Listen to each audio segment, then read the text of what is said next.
आत्माराम सनातन धर्म महाविद्यालय, दिल्ली विश्वविद्यालय और टीएलसी रामानुजन के सहयोग से तनाव प्रबंधन पर जो यह रिफ्रेशर कोर्स हो रहा है, जिसमें देश भर के विद्वान शिक्षक मौजूद हैं, आप सभी का स्वागत है।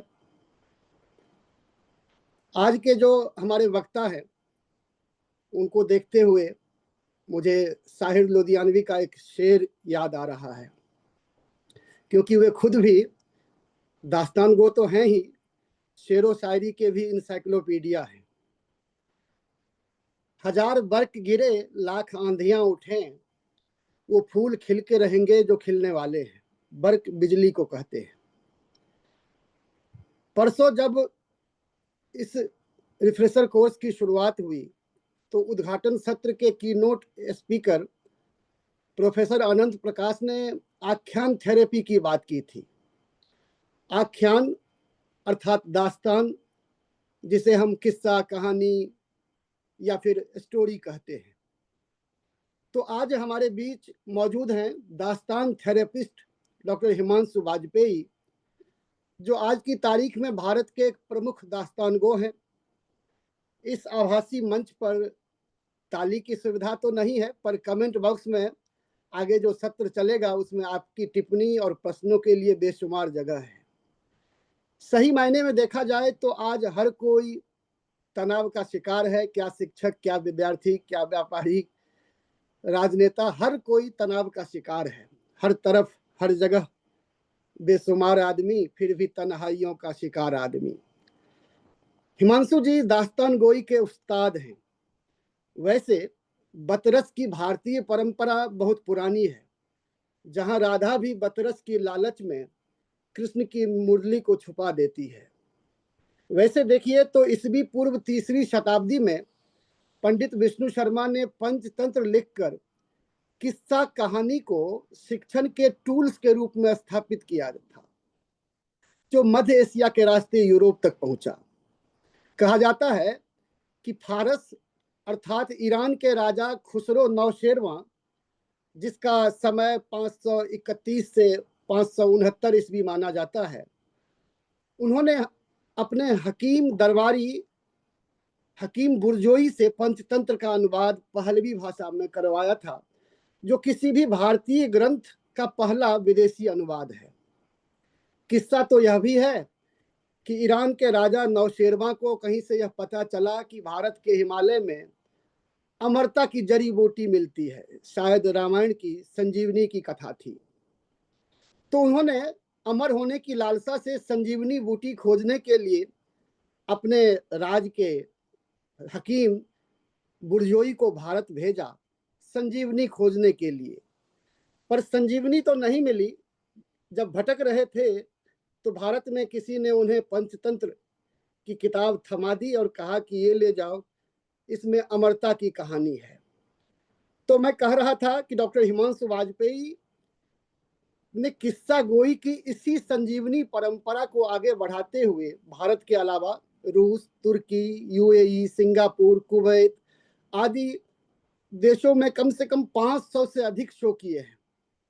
आपकी कहानी कहने की कला के लिए भारत के राष्ट्रपति द्वारा आपको सम्मानित किया जा चुका है। आपको हार्वर्ड यूनिवर्सिटी ने हार्वर्ड वर्ल्ड वाइड वीक में परफॉर्म करने के लिए आमंत्रित किया था। आपने विभिन्न विषयों जैसे कि काकोरी एक्शन 1925, झांसी की रानी, चंद्रशेखर आजाद, तुलसीदास, मीराबाई, खुसरो, कबीर, वाजिद अली शाह, साहिर लोधियानवी आदि अनेक विषयों पर 30 से अधिक दास्तानें पेश की हैं।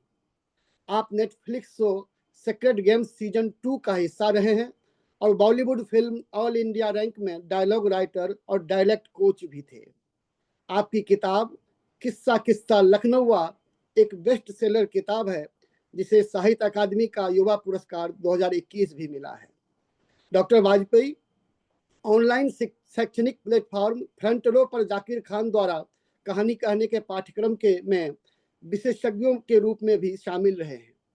आपको इंडिया टुडे ने अपने दिसंबर 2019 के अंक में कवर पर नई संस्कृति नए सितारे शीर्षक से जगह दी थी। आपने लखनऊ के ऐतिहासिक नवल किशोर प्रेस पर पीएचडी की है। तो मैं बिना देरी किए आमंत्रित करता हूं इस सुकून की जो विधा है दास्तान गोई, इस पर बातचीत के लिए। इसके बाद हम उनसे प्रश्न करेंगे, उनके पास शेरों का भी खजाना है और मुझे पूरा विश्वास है कि आज का जो ये सत्र होने वाला है वह, अब तक तो आपने तनाव के बहुत सारे सैद्धांतिक पक्ष को सुना, अब किस्सा गोई के माध्यम से आइए इस दुनिया में हम चलते हैं। तो मैं आमंत्रित करता हूं हिमांशु वाजपेयी को। थैंक यू सर, बहुत शुक्रिया। आपने बहुत तफसील से मेरा परिचय दिया। जो लोग यहाँ पर मौजूद हैं, जितने भी टीचर्स और जो भी साथी यहाँ पर हैं, उन सबको मैं नमस्कार करता हूँ। और ख़ास तौर पर जिन लोगों ने भी ये सोचा कि मुझे इस सिलसिले का हिस्सा बनाया जाना चाहिए, उनको मैं ख़ास तौर पर शुक्रिया अदा करता हूँ। और क्योंकि जनरली हम स्टेज से कहानियाँ सुनाते हैं और परफॉर्मेंस करते हैं, लेकिन कहानियों के बारे में बात करना, उनकी महिमा पर बात करना, उनकी अहमियत पर बात करना और ख़ास तौर पर तनाव प्रबंधन की दिशा में कहानियों का क्या रोल हो सकता है, इस विषय में बात करना, इस पर एक सोच तो हमारी होती है, लेकिन उतना मौका नहीं मिल पाता बराह रास्त, खास तौर पर। तो ये मौका देने के लिए जो जितने भी कॉलेज के सारे टीचर्स हैं और ख़ास तौर पर श्रीधरम जी, इनका बहुत शुक्रिया जी। सर, अब आप मुझे आदेश करें कि मैं क्या किस तरह जी से। बिल्कुल, हमारे बीच हमारे प्राचार्य प्रोफेसर ज्ञानतोष झा, IQAC के कन्वेनर विनीता तुली और इस कार्यक्रम के संयोजक प्रोफेसर अंजलि मैम भी सब हैं।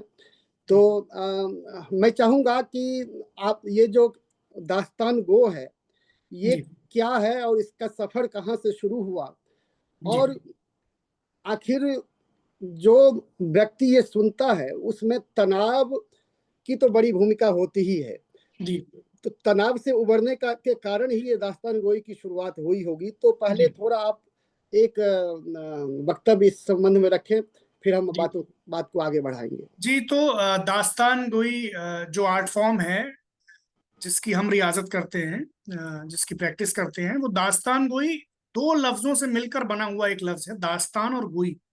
तो दास्तान का अर्थ जैसा कि हम सब जानते हैं कहानी, लेकिन वो कहानी एक खास किस्म की है, तवील कहानी है, लंबी कहानी है, लॉन्ग नैरेटिव है, जो किस्सा दर किस्सा आगे बढ़ता है।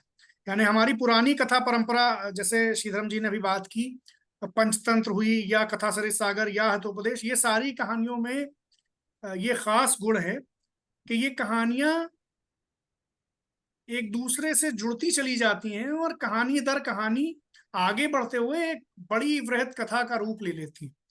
तो यही फॉर्मेट दास्तान गोई का भी है। दास्तान यानी कि एक लंबी कहानी, गोई यानी कि कहना या सुनाना। तो दास्तान गोई वो फन हुआ जिसमें कहानियां सुनाई जाती हैं या बयान की जाती हैं।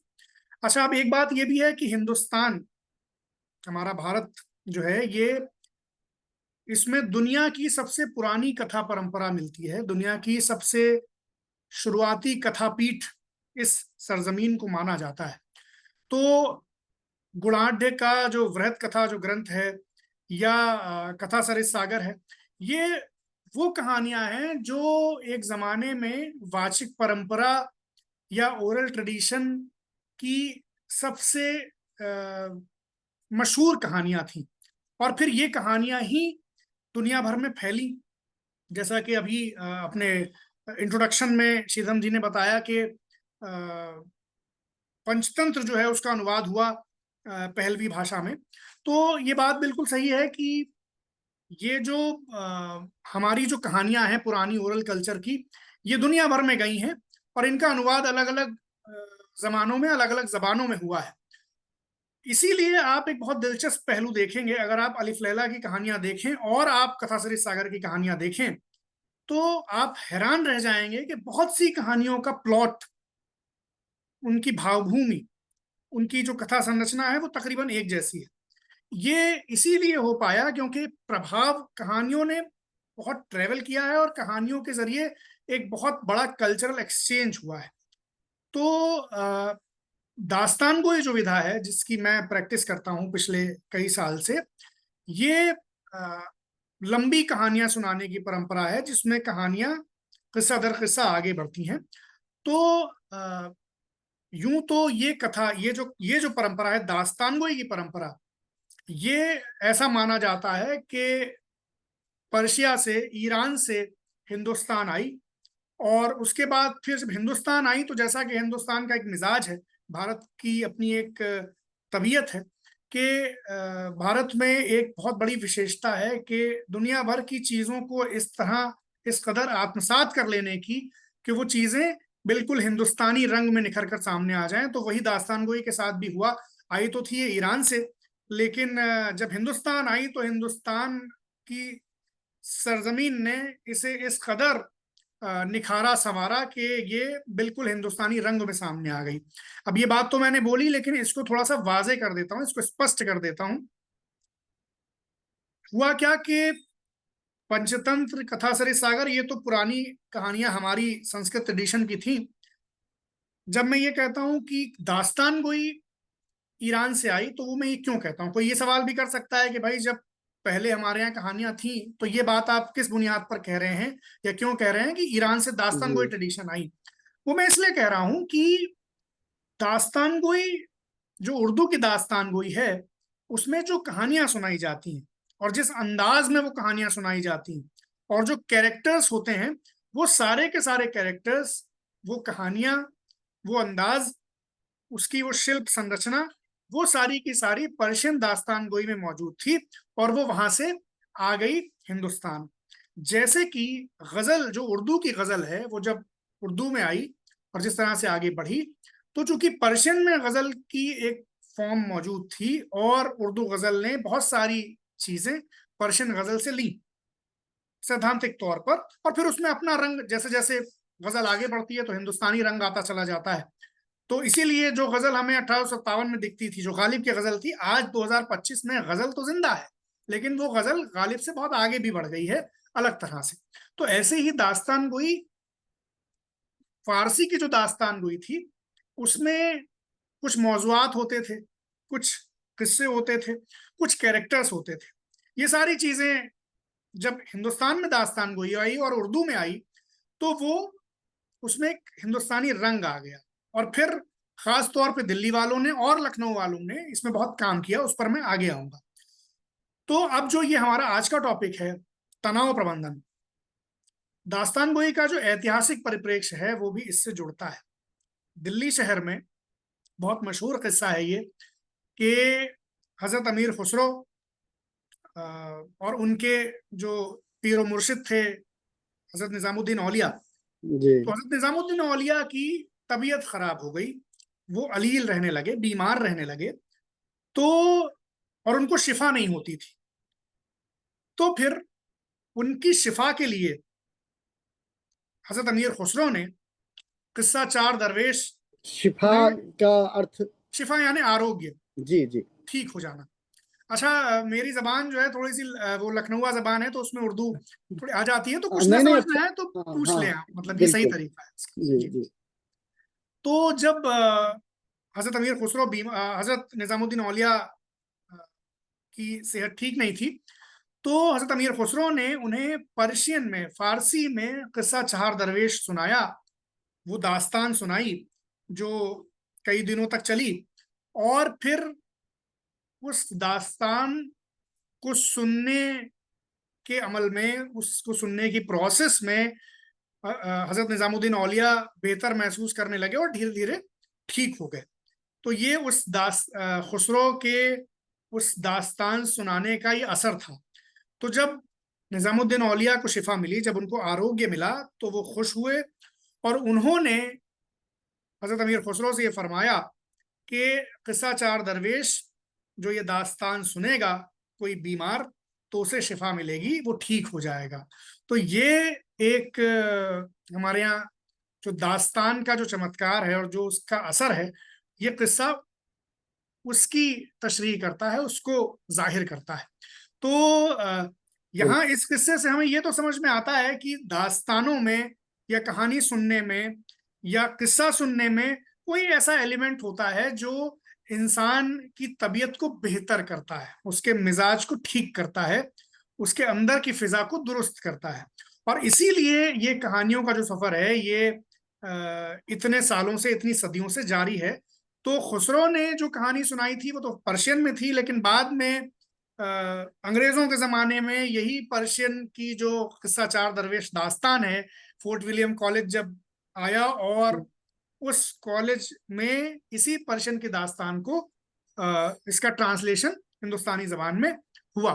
तो ये तो एक बात थी जो पर्शियन से जुड़ी हुई थी, लेकिन मध्यकाल में खास तौर पर दास्तान गोई का बड़ा उरूज था और अकबर बादशाह इसके बड़े शौकीन थे।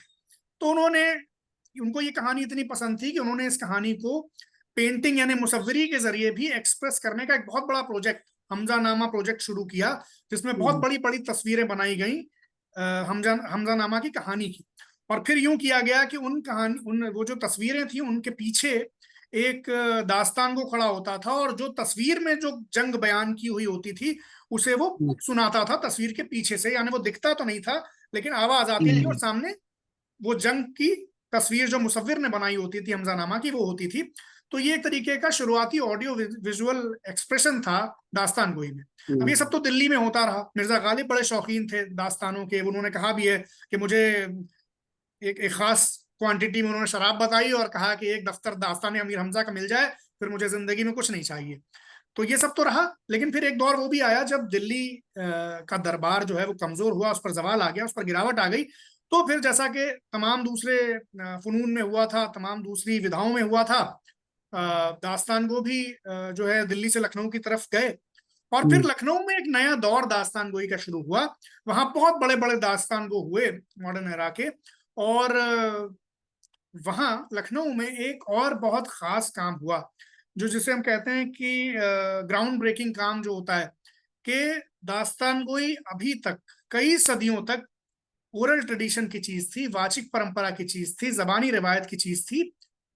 पहली बार मुंशी नवल किशोर के प्रेस ने लखनऊ में ये क्रांतिकारी विचार उनके जहन में आया कि ये जो ओरल ट्रेडिशन की चीज है इसे किताबी तौर पर, किताबी शक्ल में सामने लाया जाए और किताबी शक्ल में मुरत्तब करने का काम किया जाए। तो वो काम शुरू हुआ और वो काम कई दहाइयों तक चला। तो दास्तान अमीर हमजा जब मुंशी नवल किशोर ने उसे छापने का विचार बनाया, मुंशी नवल किशोर प्रेस ने उसे छापने का विचार बनाया, तो लखनऊ में जितने भी बेहतरीन दास्तान गो थे उन्हें जमा किया, उन्हें नौकरी पर रखा और फिर बेहतरीन कातिबों को बुलाया, कैलीग्राफर्स को बुलाया और दास्तान गोयों से कहा कि आप दास्तान बयान कीजिए और ये कातिब जो है लिखेंगे। तो फिर क्या हुआ कि उन कातिबों ने जब लिखना शुरू किया और दास्तान गोयों ने जब बयान करना शुरू किया तो दास्तान अमीर हमजा जो एक बहुत मशहूर दास्तान है, जब बयान करना शुरू किया और किताबी शक्ल में आना शुरू हुआ तो 1882 में ये प्रोजेक्ट शुरू हुआ और 1910 तक चलता रहा। और इस पूरे कालखंड में 46 वॉल्यूम्स में दास्तान अमीर हमजा छपी, 46 जिल्दों में, और हर वॉल्यूम में 1000 पन्ने हुआ करते थे। यानी कि 46,000 पन्नों पर मुश्तमिल दास्तान अमीर हमजा जो मुंशी नवल किशोर प्रेस लखनऊ से छपी वो दुनिया का लॉन्गेस्ट फिक्शनल नैरेटिव है, दुनिया की सबसे लंबी कहानी है जो एक ही कहानी 46,000 पन्नों में फैली है। और दास्तान अमीर हमजा में है क्या? अमीर हमजा हुजूर रसूल खुदा जो हैं उनके चचा माने जाते थे और दास्तान अमीर हमजा में उनकी जंगों का, उनके मार्कों का बयान होता था। तो ये दास्तान बहुत मशहूर हुई और किताबी शक्ल में आई लखनऊ में, तो एक नई धूम मच गई। और फिर एक वक्त वो भी आया जब ये दास्तान गोई का फन जो था, जो ट्रेडिशनल दास्तान गोई थी, वो खत्म हो गई। जैसा कि बहुत सारी कलाओं में, बहुत सारी विधाओं पर ये वक्त आता है कि एक दौर में तो उनकी धूम रहती है लेकिन फिर जैसे जैसे जमाना बदलता है तो बदलते हुए जमाने के साथ उन पर एक जवाल आ जाता है। तो यही दास्तान गोई के साथ हुआ, जमाना बदल गया था, नई टेक्नोलॉजी आ गई थी। 1857 के बाद अंग्रेजों ने एक तबाही मचा रखी थी, एक नया जमाना आ गया था, तो दास्तान गोई के फन पर गिरावट आ गई।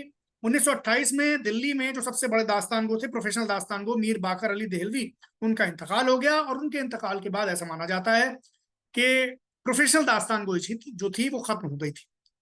2005 में शमसुर रहमान फारूकी, जो उर्दू के बड़े नक्काद हैं, उन्होंने एक तहरीर, उनका बहुत काम है दास्तान गोई पर, जिंदगी भर का काम, जिंदगी भर की रिसर्च उनकी। उन्होंने ये कोशिश शुरू की कि दास्तान गोई को रिवाइव किया जाए, और उस तरह से रिवाइव हुई। बहुत बहुत सारे लोग जुड़े उसमें, बहुत बाद में हम भी जुड़े, और अब 10-11 साल हमको भी प्रोफेशनली फुल टाइम दास्तान सुनाते हुए हो गए, और 30 से ऊपर दास्तानें हम सुना चुके हैं। और कोशिश ये रहती है कि इस जमाने में जिसमें लोग कहने सुनने के लुत्फ से जरा दूर हो गए हैं, जिसमें अटेंशन स्पैन कम हो गया है, जिसमें 90 सेकंड में हर चीज सिमट गई है, रील्स का और शॉर्ट्स का जमाना है, उस जमाने में लॉन्ग नैरेटिव का क्या हुस्न होता था, ये लोगों के सामने एक किसी शाम हम ला सकें, ये कोशिश है जी। तो ये इसकी एक ऐतिहासिक रूपरेखा जी है जो जी मैंने जी। आपको बताई। हाँ, आपने किस तरह से इसमें प्रयोग किए? मैं जो सूची देख रहा था, जी उसमें साहिर लुधियानवी जैसे शायर भी हैं, और झांसी की रानी जैसे हमारे स्वतंत्रता सेनानी भी हैं, और शायद आम पर भी आपने जी बिल्कुल दास्तान बिल्कुल बनाई है। बिल्कुल। तो आपने किस तरह से इसमें प्रयोग किए, थोड़ा उसके बारे में बताएं। और थोड़ा जो दास्तान गोई होती है, जब कही जाती है, तो उसके शुरुआत, उसके टूल्स किस तरह के होते हैं, क्या मतलब उसका एक शास्त्र कैसा होता है, थोड़ा जी उसकी भी जानकारी बिल्कुल हम लोग बिल्कुल। चाहेंगे। तो हम इसमें कैसे आए, इसकी बड़ी दिलचस्प कहानी है। हम पहले पत्रकार हुआ करते थे, और पत्रकारिता की ही पढ़ाई की बाकायदा। और पत्रकारिता में लोग दो तरह से आते हैं आमतौर पर, एक आते हैं बाई चॉइस, और एक आते हैं बाई एक्सीडेंट। तो बाई एक्सीडेंट कैसे आते हैं कि मसलन वो सिविल्स की तैयारी कर रहे थे और सिविल्स में नहीं हुआ, तो फिर अब काफी वक्त गुजर गया तो पत्रकारिता में आ जाए लोग, ऐसा भी लोग करते हैं। लेकिन हम उस पीढ़ी में थे, उस सोच के थे कि जिन्होंने बहुत शुरू में ये तय कर लिया था कि पत्रकार बनना है, क्योंकि जबान में और बयान में एक दिलचस्पी थी। तो पत्रकारिता की पढ़ाई की, कुछ साल नौकरी की, लेकिन फिर उस नौकरी में जैसे कि होता है मजा नहीं आ रहा था, और एक सुकून नहीं था। तो फिर वो नौकरी छोड़ दी। अब जब नौकरी छोड़ दी, तब समझ में नहीं आ रहा था कि क्या करें, क्योंकि अभी अभी नौकरी छोड़ी थी, और जिन वजहों से छोड़ी थी वो वजह तो सारी जगह पर जहां भी नौकरी करने जाते वहां रहती। अ, फिर एक जहन ये बना कि पीएचडी कर ली जाए, क्योंकि रिसर्च में और पढ़ाई लिखाई में मजा आता था। तो ये लगा कि पीएचडी कर ली जाए। लेकिन उन्हीं दिनों दास्तान गोई चूंकि रिवाइव हो चुकी थी और बहुत सारे लोग कर रहे थे, और इन बहुत सारे लोगों में एक बहुत चमकदार नाम अंकित चड्ढा का था, जो दिल्ली के दास्तान गो और बिल्कुल दिल्ली को अपनी शख्सियत में समेटे हुए वो बहुत अच्छे अजीज दोस्त थे हमारे। और अंकित से बहुत बात होती थी। अंकित जब कोई दास्तान तैयार करते थे, तो जिन लोगों से वो सुझाव लेते थे, जिनको सुनाते थे, उनमें से एक हम भी थे। तो अंकित ने ये सुझाव दिया कि आपने नौकरी तो छोड़ दी है, और अभी कहीं दूसरी जगह ज्वाइन करने का जहन भी नहीं है, और पीएचडी का तो जब फॉर्म निकलेगा, जब आप भरेंगे और फिर एंट्रेंस देंगे, और फिर तो उस बीच में आप ऐसा करें कि दास्तान गोई में ट्राई करें। और आप की लिटरेचर में रुचि भी है, उर्दू, आप पुराने लखनऊ से भी हैं, तो कल्चर भी आप समझते हैं वो, और तलफ़ुज़ वगैरह भी, और आपकी याददाश्त अच्छी है, तो ये सब चीज़ें चाहिए जो हैं, तो आप कोशिश कर सकते हैं, आपको मज़ा आएगा इसमें। तो हमने इनके से कहा ये सब चीज़ें तो हैं, लेकिन जो एक थिएट्रिकल जौहर चाहिए होता है, जो एक स्टेज पर जिस तरह की परफॉर्मेंस चाहिए होती है, हमने तो कभी एक लाइन भी स्टेज से नहीं बोली, तो हम कैसे इसको करेंगे। तो अंकित ने कहा नहीं, वो हम सिखा देंगे, वो इतनी बड़ी बात नहीं है, बेसिक चीजें जो होनी चाहिए वो आपके पास हैं, तो आप कर सकते हैं। अच्छा, क्योंकि ये जो टॉपिक है तनाव प्रबंधन और दास्तान गोई, इससे जुड़ी हुई एक बात है कि जब नौकरी हमने छोड़ी, तो वो नौकरी यूं आसानी से नहीं छोड़ी थी। उसमें हुआ असल में ये था कि संपादक से बहुत डांट पड़ती थी, और डेडलाइन इतनी खतरनाक होती थी कि उसमें बहुत प्रेशर रहता था जहन पर कि खबर देनी है, और एडिटर बहुत डांटते थे। और वो गलत नहीं डांटते होंगे, जो कि हमारी उम्र भी कम थी और उतना तजुर्बा भी नहीं था, और नौकरी में जिस तरह से होता है उसी तरह का माहौल था, तो वो एक बहुत तनाव था। तो वो छोड़ी इसलिए क्योंकि नहीं छोड़ते तो हो सकता है निकाल दिए जाते अगले कुछ महीनों में, तो निकाले जाने से बेहतर है कि खुद स्वाभिमान बचाते हुए छोड़ देना। तो इस बैकग्राउंड के साथ नौकरी छोड़ी थी, तो एक तनाव था। अच्छा, नौकरी छोड़ देना तो एक बात है, आपने छोड़ दी, लेकिन अब अ, पैसा कहाँ से आएगा, घर कैसे चलेगा, जिंदगी कैसे चलेगी। तो वो एक तनाव तो था ही कि भाई नौकरी तो आपने छोड़ दी, और जिसलिए छोड़ी वो अब दूसरी जगह भी वही होना है, तो अभी नौकरी ज्वाइन करने का भी मन नहीं है। पीएचडी करेंगे तो जब एडमिशन होगा तब होगा, अब क्या करें। तो वो एक उम्र हो गई थी जिसमें आप घर वालों से खुद मुख्तार हो जाना चाहते हैं कि भाई इनसे पैसा ना लेना पड़े। तो बहुत तनाव था। उस बीच में अंकित ने ये कहा कि, और जो कि कुछ ही लोग थे जिनसे शेयर करते थे, उनमें अंकित एक थे। तो अंकित ने कहा कि यार आप इसको करें, आपको मजा बहुत आएगा और थोड़ा बहुत पैसा ही मिल जाएगा।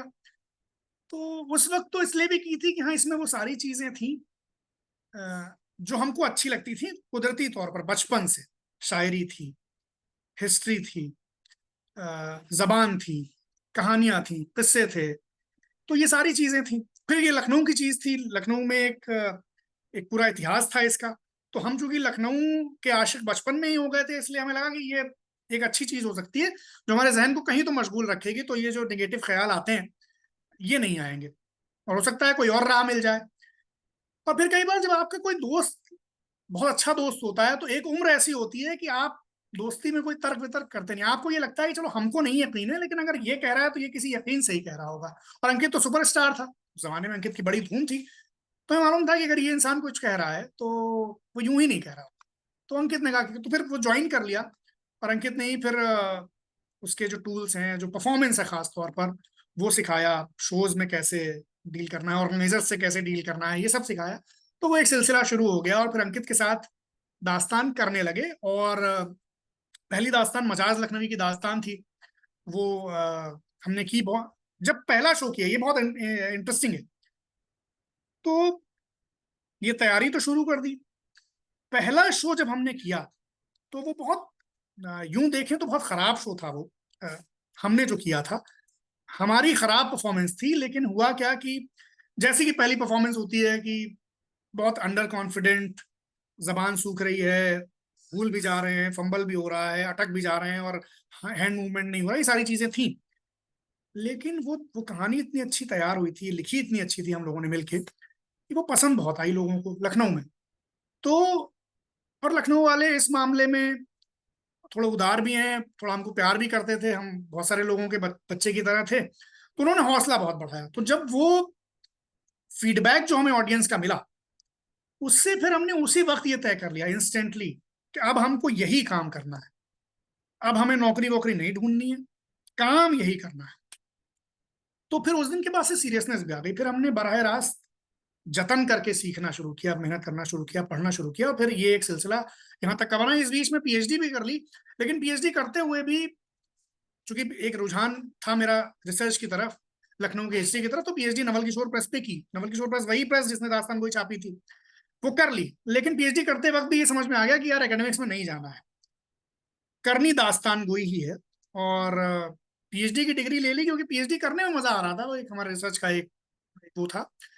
फिर ये भी रहा कि यार जब दास्तान गोई करके थक जाएंगे कभी, एक उम्र हो जाएगी जिसमें उतनी भागदौड़ नहीं हो पाएगी, तो फिर इतना तो हो जाएगा कि पीएचडी की डिग्री रहेगी अच्छी यूनिवर्सिटी से, तो कहीं प्राइवेट यूनिवर्सिटी में नौकरी मिल जाएगी। जब अभी इतनी प्राइवेट यूनिवर्सिटी है, तो हमने ये एंटिसिपेट किया था कि आज से 20-30 बरस बाद और होंगी, तो कहीं ना, और इतना नाम भी होगा, कहीं नौकरी मिल जाएगी। तो ये बुढ़ापे का एक बैकअप प्लान था पीएचडी का।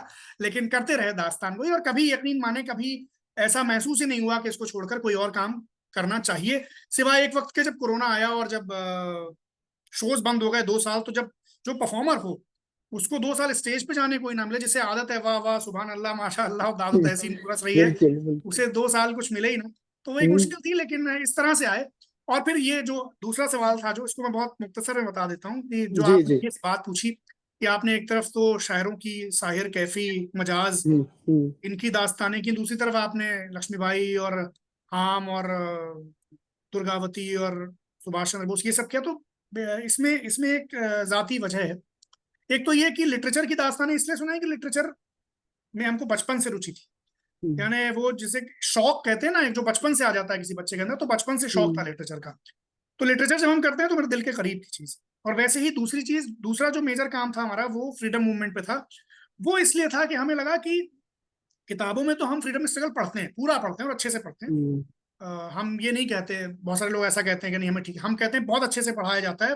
बच्चों की किताबों में जितना होना चाहिए उतना है, बाकी तो फिर आप अलग से पढ़ने की गुंजाइश तो हमेशा रहती है। लेकिन बिल्कुल। हमें लगा कि एक पॉपुलर मीडियम में कहानी के जरिए, क्योंकि जब हम ये सब पढ़ रहे थे तैयारी के दौरान, तो हमें समझ में आया कि कहानी कितना अहम टूल है और कितना पावरफुल टूल है।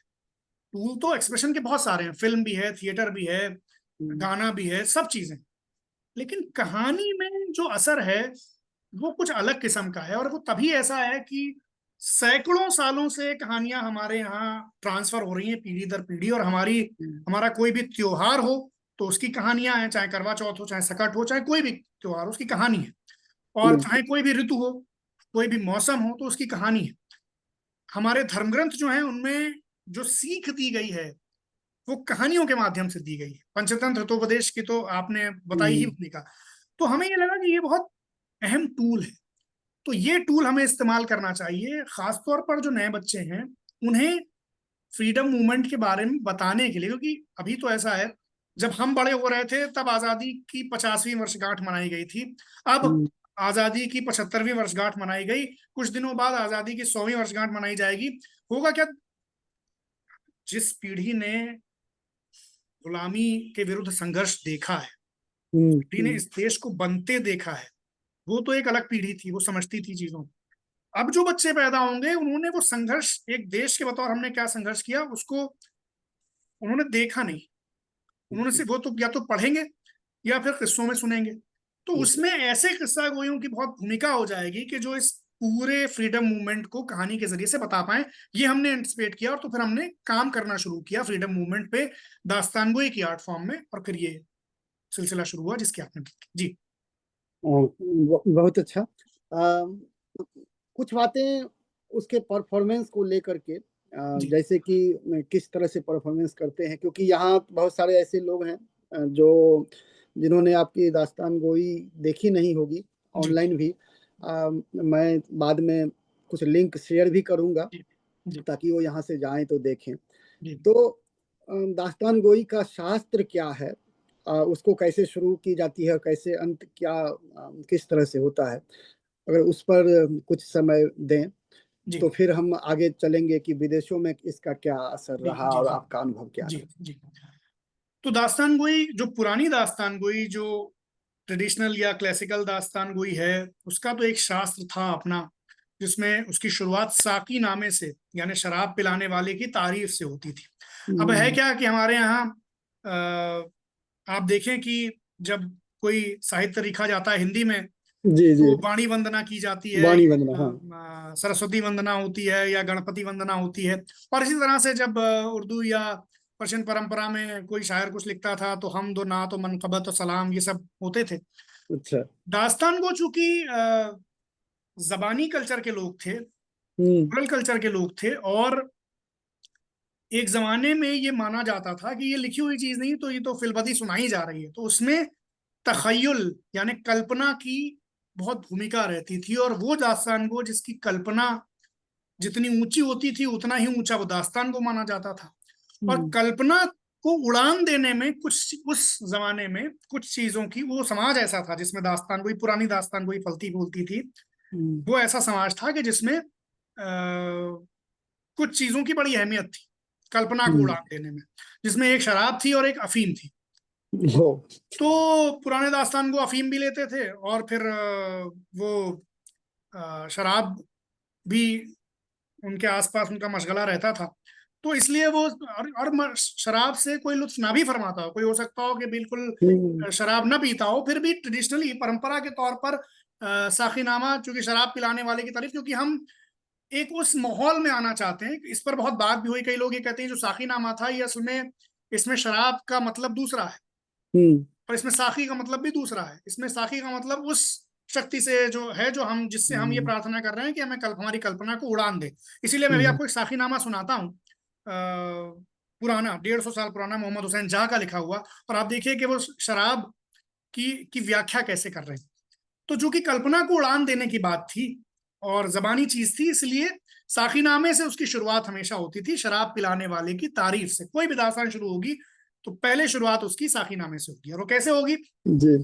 तो एक साखीनामा 150 साल पुराना, मोहम्मद हुसैन जा का लिखा हुआ, मैं आप सबको सुना रहा हूँ। जबान 150 साल पुरानी है, जी इसलिए हो जी। सकता है कई चीजें आपको समझ में ना आए, कई शब्द, लेकिन जो भाव है वो समझ में आ जाएगा। बिल्कुल। नाजों के उठाने वाले साकी, रिंदों के छकाने वाले साकी, आबाद तुझी से अंजुमन है, आराइशे महफिले सुखन है, फिर रिंद हुए हैं बेताब, एक और दे जामे बादाए नाब, वो जाम के जो रश के जाम जम हो, वो मैं कि न जिसका नशा कम हो, वो नशा के जो दिखलाए नए रंग, तकरीर में हो तिलिस्म का ढंग, वो आज पिला दे जाम साकी, कि जिसमें हो तेरा नाम साकी, अकली में सुखन को मैं करूं सर, मद्दाह रहे मेरे सुखनवर, जीनत देहे बागे कामरानी, है जाह बने मेरी कहानी, वो फूल झड़े मेरी जबां से, हर सफा न कम हो बोस्तां से, मुश्ताक हैं अहले बज्म ए जाह, सब देख रहे हैं देर से राह, सो आगाजे बयां करो यहां से, रौनक दो सुखन को दास्तां से। अब ये एक साखीनामा है।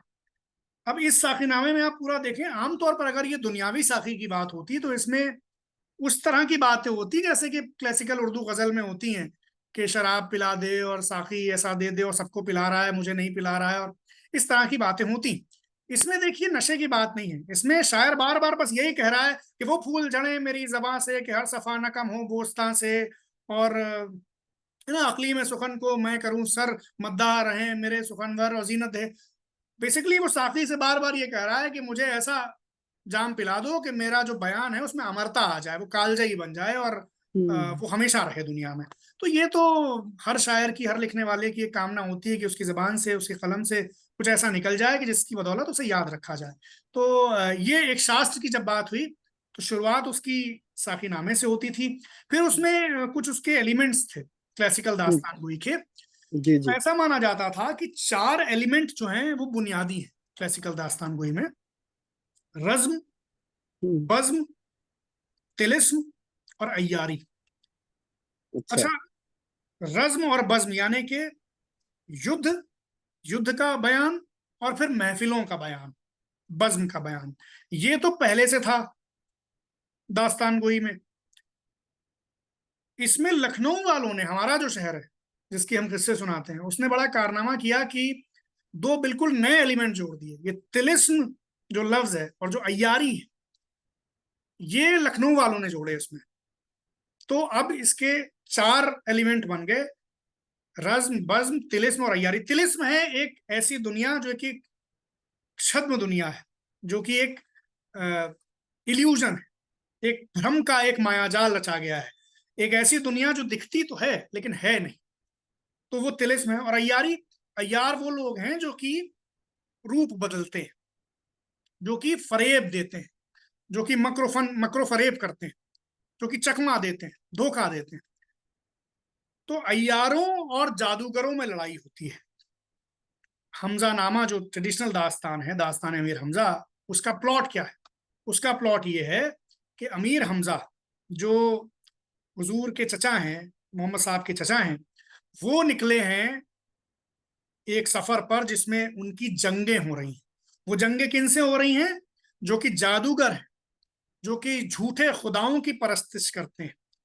और अमीर हमजा कौन है? अमीर हमजा अय्यारों के सरदार हैं, कि जिनकी अमलदारी में हजारों अय्यार हैं, उन सब के वो सरदार हैं। तो ये अय्यार जो हैं ये जादूगरों से लड़ते हैं, जादूगरों को मारते हैं। अय्यारों और जादूगरों में जंग होती है, और उन जंगों से ही ये कहानी आगे बढ़ती है। और यही इसका प्लॉट है कि अय्यार और जादूगर लड़ेंगे। अमीर हमजा जो हैं अपने साथियों के साथ तिलिस्म में गए हैं, वो एक एक तिलिस्म को पार कर रहे हैं, जैसे किसी वीडियो गेम की स्टेजेस होती हैं, और फिर आगे बढ़ रहे हैं। तो ये एक चीज हुई। तो इसमें शास्त्र के लेवल पर दूसरी चीज है इसके एलिमेंट्स: रज्म, बज्म, तिलिस्म, अय्यारी। शास्त्र के तौर पर तीसरी चीज है जो फारूकी साहब कहते हैं कि इसमें एक दास्तानवी फिजा का होना। अब ये दास्तानवी फिजा क्या चीज है? दास्तानवी फिजा एक चीज है कि चूंकि ये जबानी रिवायत की चीज है, तो इसमें हर चीज बहुत बुलंद है। यानी जो जबान भी इस्तेमाल कर रहे हैं वो बड़ी फैंसी जबान, वो बड़ी सजी संवरी बुलंद लहजे वाली कल्पना की उड़ान वाली एक जिसे हम कहते हैं ना एक अलंकारिक जबान है। एक नॉर्मल जबान में दास्तान गोई अभी तो हम करते हैं क्योंकि हमारी ऑडियंस अलग है, लेकिन उस जमाने में जो ट्रेडिशन थी उसमें जितनी ज्यादा बुलंदी होगी जबान में, उतनी ज्यादा दास्तान हिट होती थी। यानी कि एक मामूली सा जुमला है कि सूरज डूब गया, तो सूरज डूब गया ऐसे भी कहा जा सकता है, सूर्यास्त तो हो गया ऐसे भी कहा जा सकता है, सूरज गुरूब हो गया ये भी कहा जा सकता है ना, शाम हो गई ये भी कहा जा सकता है।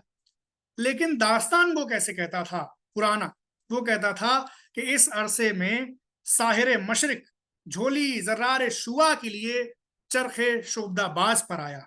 अब ऑडियंस हमारी जब है वो समझ नहीं पाती है क्या हुआ, तो हम उसको फिर आराम से चुटकी लेके कहते हैं यानी हाजरीन सुबह हो गई। तो ये एक बात है। तो इस तरह से शास्त्र के लेवल पर ये भी चीजें। फिर इसमें पुरानी दास्तान गोई में एक एक चीज ये है कि जो जिस तरह से कहानी आगे बढ़ रही है, जुमले आपस में जैसे जुड़े हुए हैं, उनमें एक एक काफिया बंदी है, एक काफिया आराई है, यानी एक तुकबंदी सी है वो गद्य की चीज, है वो गद्य की चीज, लेकिन उसमें एक पद्यात्मकता है, उसमें एक नगमगी है। यानी गद्य के भी प्रोज के नस्र के जुमले आपस में जब जुड़ रहे हैं तो उसमें एक किस्म की मुसीकियत पैदा हो रही है। वो किस लिए होता था? क्योंकि ये दास्तान को जबानी तौर पर सुनाते थे और इन्हें लंबी लंबी दास्तानें सुनानी होती थी। तो अगर बहुत लंबी दास्तान हम फिलबदी सुनाएंगे और उनमें काफिया बंदी नहीं होगी तो फिर वो उसमें भूलने के, फंबल होने के या ऑडियंस के बोर होने के चांसेस ज्यादा रहेंगे। इसलिए उनमें एक संगीतात्मकता, क्योंकि म्यूजिक हमारे कानों को, एक म्यूजिक में एक नेचुरल गुण है कि वो हमारे कानों को बड़ा सूदिंग, बड़ा हमवार सा लगता है, तो इसलिए उसमें एक पद्यात्मकता होती थी और इसीलिए उसमें शायरी बहुत आती थी। यानी पद्य में जो, गद्य में जो दास्तान सुनाई जा रही है, मसलन उसमें दास्तान हो रही है कि अय्यार जो है वो एक पनहारन का रूप धर के जादूगर को चकमा देने जा रहा है। अब वो पनहारन जो है वो देखने में कैसी है, तो उसका सरापा बयान हो रहा है, तो पता चला कि दो दो पन्नों तक सरापा ही बयान हो रहा है। और फिर वो एक एक चीज की, भाई उसके बाल ऐसे हैं, उसकी नाक ऐसी है, उसकी आंखें ऐसी हैं, उसका होंठ ऐसा। तो ये शायरी बहुत बीच बीच में आती थी, है ना, बीच बीच में। जो उर्दू के मई दास्तान वो ये इंटरेस्टिंग, यहाँ पर बहुत सारे हिंदी के लोग जो हिंदी साहित्य पढ़ते हैं और पढ़ाते हैं, बहुत एक हैरानी की बात, बड़ी दिलचस्प बात है कि पुरानी दास्तान गोई में, दास्तान अमीर हमजा में, दास्तान के बीच में, पूरी दास्तान में लोकगीतों के हिस्से आए हैं, अवधि की कहावतें, मुहावरे, लोकगीत, ये सब कुछ आया है। बल्कि राही मासूम रजा साहब की तो पीएचडी ही इस पे थी कि जो तिलिस्मे होशरुबा है उस पर अवधि कल्चर का क्या प्रभाव है और किस तरह से अवधि जबान उसमें आती जाती है। तो ये चूंकि लखनऊ की चीज थी ना, कहानी का प्लॉट कहीं से भी आया, उस पर मकान लखनऊ वालों ने खड़ा किया, तो लखनऊ वाले तो जो उनके यहाँ सामान मिलेगा उससे तैयार करेंगे। इसीलिए इस पर बहुत रिसर्च हुई है कि जो तिलिस्म शुरुआत में जो तिलिस्म बयान किया जा रहा है जिस तरह से, तो वो लखनऊ की, लखनऊ के मोहल्ले हैं, चौक है, अमीनाबाद है, इस तरह की चीजें हैं, और इमाम बाड़े भी आ रहे हैं। तो वो कल्चर जो है वो लखनऊ का कल्चर है, जिस तरह से पकवान मिल रहे हैं बाजारों में, जिस तरह के कपड़े लोग पहन रहे हैं, वो पूरा लखनऊ का कल्चर है। तो ये तिलिस्म होशरुबा जो है दास्तान मीर हमजा का एक हिस्सा है। तिलिस्म होशरुबा है 46 जिल्दों में, जिसमें 7 जिल्द, 7 वॉल्यूम तिलिस्म होशरुबा है, जो कि सबसे इंटरेस्टिंग पार्ट माना जाता है इसका, जो सुनाया जाता है आमतौर पर जबानी, हम लोग भी सुनाते हैं। वो लखनऊ में लिखा गया, वो लखनऊ की चीज है, इसलिए वो पूरा लखनवी रंग में है ये शास्त्र। जी क्या बात है। मैं लखनऊ भी आऊंगा, क्योंकि लखनऊ के आपके किस्से बहुत हम लोगों के लिए जो है नई चीज होती है, नई बात होती है। लखनऊ के धीमा पर भी आपसे कुछ सुनना चाहूंगा, कुछ शेर भी सुनना चाहूंगा। उससे पहले जो विदेशों में आपने प्रस्तुति दी, कई बार वहाँ जो ऑडियंस होंगे वो उर्दू से परिचित भी होंगे और नहीं भी होंगे। हम ये कहते हैं, पढ़ाते हैं कि जो संप्रेषण के लिए भाषा बड़ी भूमिका है, उसकी बड़ी भूमिका होती है, तभी साधारणीकरण होगा, तभी जो श्रोता है वो आनंदित होगा। लेकिन कई बार हम देखते हैं कि भाषा की बाइनरी जो है टूट जाती है, और जब खास करके परफॉर्मेंस होता है तो भाषा न समझते हुए भी साधारणीकरण हो जाता है। तो आप जो इतने देशों में, मध्य एशिया में भी गए और यूरोप में भी गए, तो वहाँ का अनुभव और उसके बारे में थोड़ी सी। तो ये आपने बहुत सही सवाल पूछा। जबान का एक बैरियर है जो हमारे आड़े आता है कई बार। होता क्या है कि अगर कोई ऐसी ऑडियंस है, कोई ऐसे सामाईन हैं जो बिल्कुल ही हिंदी या उर्दू नहीं समझते, हम्म। बिल्कुल आती ही नहीं उन्हें, तो उनके सामने तो थोड़ी मुश्किल हो जाती है हमें, क्योंकि हम अंग्रेजी में तो सुनाते नहीं हैं। अच्छा, जो कहानी हम सुना रहे हैं उसमें बिल्कुल भी उनके पल्ले नहीं पड़ रहा, तो ये एक मुश्किल काम है। मतलब फिर उनको थोड़ा हमारे सामने एक चैलेंज। फिर हम क्या करते हैं, ऐसी जगहों पर जहाँ मिक्स लोग होते हैं, जहाँ पर कुछ अंग्रेज भी आ गए या कुछ गैर जबान के लोग भी आ गए, तो हम नॉर्मली हम एक समरी रखते हैं जो कहानी हम सुना रहे हैं उसकी, और हम उसको पहले बता देते हैं परफॉर्मेंस से पहले। और फिर हम दास्तान सुनाते हैं। तो अब उन्हें समझ में तो कुछ नहीं आता, कुछ भी समझ में नहीं आता, जो ऐसे लोग हैं जिन्हें कुछ बिल्कुल जबान नहीं आती। लेकिन चूंकि उन्हें समरी पता है, और वो चूंकि हम एक चीज परफॉर्म कर रहे हैं, खास हम अंगरखा पहनते हैं लखनऊ का, और दुपल्ली टोपी लगाते हैं, और फिर एक खास अंदाज में सुनाते हैं, तो वो उसी से लुत्फ लेते हैं कि भाई ये कुछ हमारे सामने एक परफॉर्मेंस हो रही है जिसे हम समझ तो नहीं पा रहे हैं, लेकिन जबान में अपना एक, ये जो हमारी जबान है लखनऊ की, इसमें एक मूसीकियत है, एक शीरीनी है, एक मिठास है। तो वो जबान से उन्हें लगता है कि कोई अच्छी चीज हो। ये हमसे किसी ने कहा था वहाँ कहीं कि वो तो खैर जानते थे हिंदी उर्दू थोड़ी थोड़ी, वो हिंदुस्तानी ही थे लेकिन उतनी अच्छे से नहीं जानते थे। तो उन्होंने हमसे ये कहा कि भाई आपने जो सुनाया समझ में तो कुछ नहीं आया, लेकिन अच्छा बहुत लगा। क्या बात है। तो हमने कहा कि इस पे क्या कहा जाए, खुश हुआ जाए कि ना खुश हुआ जाए। लेकिन आमतौर पर ऐसा होता है जब हम बाहर जाते हैं और ऐसे लोगों से मुखातिब होते हैं कि जिन्हें उर्दू या हिंदी आती तो है, लेकिन उतने अच्छे से नहीं आती कि वो वर्ड बाय वर्ड समझ लें। और खास तौर पर दास्तान गोई में कई बार हम कुछ जो जबान इस्तेमाल करते हैं उसमें कुछ लफ्ज ऐसे होते हैं जो, राही साहब ही कह, राही साहब का जुमला है कि लफ्ज जो है वो मुश्किल और आसान नहीं होते। लफ्ज जो है या तो समझ में आते हैं या नहीं समझ में आते हैं, यानी आपको या तो पता होता है उनके बारे में या नहीं, पर जिसको जो जिस शब्द का अर्थ पता है वो उसके लिए आसान है, और जिसको नहीं हम्म। पता है उसके लिए वो कठिन है।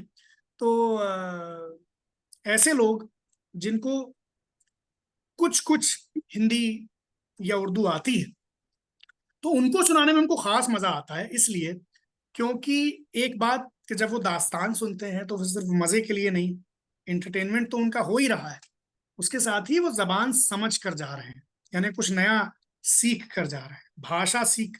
अगर वो दास्तान गोई की महफिल में कोई आया और उसने 20 नए अल्फाज भी सीखे, तो हमारे लिए ये कंट्रीब्यूशन है कि हमने, हमारी वजह से, दास्तान की वजह से उसे नए शब्द सुनने को मिले। और फिर हम ये भी समझते हैं कि जबान और कहानी की जो हमारी रिवायत है उसमें भाव को प्रधानता है।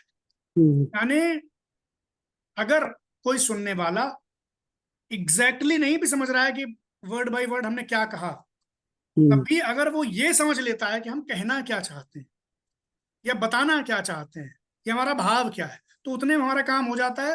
जो तासीर है कहानी की वो पहुंच जाती है। जैसे कि अभी हमने जो साकी नामा सुनाया, उसमें पूरा हो सकता है ना समझ में आया हो, लेकिन कुल मिलाकर आपको ये समझ में आ गया होगा कि हाँ क्या बात हो रही है इसमें। तो अगर उतनी बात हो जाती है तो हमारा काम चल जाता है कि कहानी का सिरा ना छूटने पाए, वो लफ्ज इतना कठिन ना हो कि उसको हल करने के प्रयास में सुनने वाले कहानी का सिरा खो बैठे। इसीलिए कभी कभी, हालांकि जब दास्तान एक रवानी में होती है तो कई बार हमारे पास ये मोहलत नहीं भी होती कि हम रुक कर अर्थ बताएं शब्द का, लेकिन कहीं कहीं पर कहीं कहीं पर ये गुंजाइश होती है हमारे पास कि हम उसका अर्थ रुक कर बता देते हैं। शेर पढ़ने में तो नहीं होती है कई बार, लेकिन कई बार होती भी है तो हम बता देते हैं, या हमने उसका एक अपना तरीका निकाला जो जी। बाद में एक स्टाइल भी बन गया हमारा, जो कई लोग पसंद भी करते हैं। हम ये हमने लखनऊ में सीखा। लखनऊ के जो बुजुर्ग थे हमारे, जैसे जैसे आप मुहर्रम अभी चल रहा है तो मुहर्रम की मजलिसों में जाएं तो वहां पोएट्री में इस बात को बड़ी अहमियत हासिल है कि जी। एक जाकिर जब बोल रहा है तो वो एक लफ्ज के कितने पर्यायवाची बता रहा है।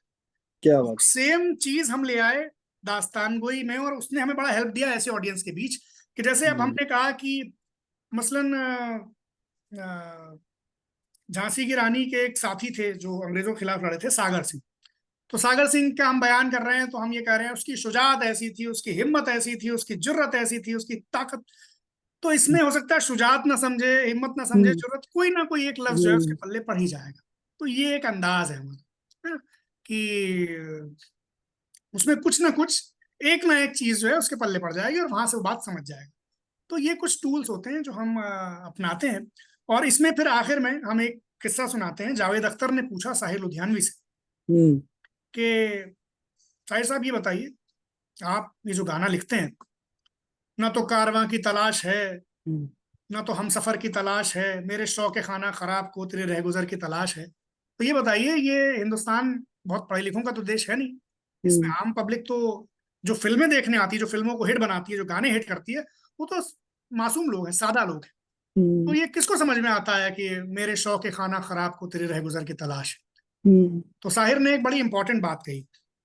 साहिर ने कहा, ये जावेद साहब ने किस्सा सुनाया था, वो हम उनके जी बारे में जी सुना रहे हैं। जी। साहिर ने कहा, देखिए भाई ऐसा है, अगर एक मिसरा हम्म। सामईन को समझ में आ गया, सुनने वाले को समझ में आ गया कि ना तो कारवां की तलाश है, ना हम सफर की तलाश है, हम्म। तो दूसरे मिसरे का अर्थ खींच तान के वो निकाल ही लेगा। बिल्कुल। तो बात इतनी सी है। और अगर ये ना होता तो 1960 में मुगले आजम जब आई तो मुगले आजम के डायलॉग जिस जबान में है, वो जबान आम पब्लिक तो छोड़ दीजिए, पढ़े लिखों की समझ में भी आने वाली जबान, आसानी से समझ में आने वाली जबान नहीं थी। वो एक बिल्कुल। खास तरह की जबान थी। या मुगले आजम की ही हम बात क्यों करें, राही साहब ने जो महाभारत के डायलॉग लिखे वो हम्म। इस तरह की हिंदी में थे कि वो जिस जिस तरह के किस्से हम सुनते हैं कि सड़कें रुक जाती थी और टीवी देखने के लिए हम्म। और सन्नाटा हो जाता था, आम पब्लिक उतने कठिन डायलॉग्स उनकी मेमोरी में, उनके कानों के लिए हम्म। उतने वो नहीं थे, लेकिन वो चूंकि भाव समझ में आ रहा था का महाभारत और उसके चरित्रों से लोग इतने वाकिफ थे कि फिर वो जबान भी उनको समझ में आने लगी। तो यही कुछ चीज दास्तान गोई के साथ भी है कि हो सकता है कि एक एक लफ्ज ना समझ में आए ऑडियंस को, लेकिन जब तक वो भाव हमारा समझ में आ रहा है, क्योंकि मकसद उस जबान को पहुंचाना है ही नहीं, मकसद तो उस कहानी के उस भाव को पहुंचाना है कि वो बिल्कुल। पहुंच जाए। तो उसमें थोड़ी कोशिशें हम लोग कर लेते हैं, कुछ तरीके निकाल लेते हैं, तो वो हो जाता है जी। नहीं, बहुत अच्छी बातें कही आपने। और असल में भाषा तो भाव को पहुंचाने का माध्यम है, बिल्कुल। लेकिन कई बार जो लेखक और साहित्यकार अदीब होते हैं वह रुचियों का परिष्कार भी करते हैं। अब बिल्कुल। हम थोड़ा आते हैं, आपने लखनऊ के धीमापन और आहिस्तापन पर बहुत बातें कही है, जी। और वहां जाकर के आपकी बातों को सुनते हुए लगता है जैसे कोई तनाव ही नहीं है। जी। तो कुछ वहां की कहानी बताएं, और जो शेरो शायरी का भी एक बड़ा केंद्र लखनऊ रहा है। जी। बिना तनाव के शेर हो नहीं सकते हैं, लिखे नहीं जा सकते हैं, लेकिन जब जी। हम उसमें डूबते हैं जी। तो उसमें तनाव तो होता है, लेकिन हमें तनाव से मुक्ति मिल जाती है। जी। जी। तो इस पर थोड़ी सी दोनों बातों पर आप की राय जी। जानूंगा। और कुछ बिल्कुल मैं लखनऊ के धीमे पर कुछ शेर भी चाहूंगा कि वहाँ जी। जिससे पता चले कुछ किस्से भी। जी। जी। बिल्कुल बिल्कुल। तो देखिए, ये जो तनाव से मुक्त होने की बात है रचना के द्वारा, ये बहुत पुरानी बात है और बहुत पहले से सिद्ध है कि रचनाकार, कोई भी रचनाकार, वो नॉवेल लिखे, कविता लिखे, आलोचना लिखे, दास्तान सुनाए, गाना गाए, उसकी कुछ, उस रचना का कुछ मकसद होता है। कई मकसद भी होते हैं, कई लोगों की अपनी प्राथमिकताएं भी होती हैं। हो सकता है कि कोई कोई रचना इसलिए ही कर रहा है कि उसे बहुत लोकप्रिय हो जाना है, कोई कोई रचना इसलिए कर रहा है कि उसे किसी खास इंसान को खुश करना है, कोई कोई रचना इसलिए कर रहा है कि उसे अपने अंदर एक सुकून की तलाश है और उस सुकून की तलाश में एक रचना वो कर रहा है।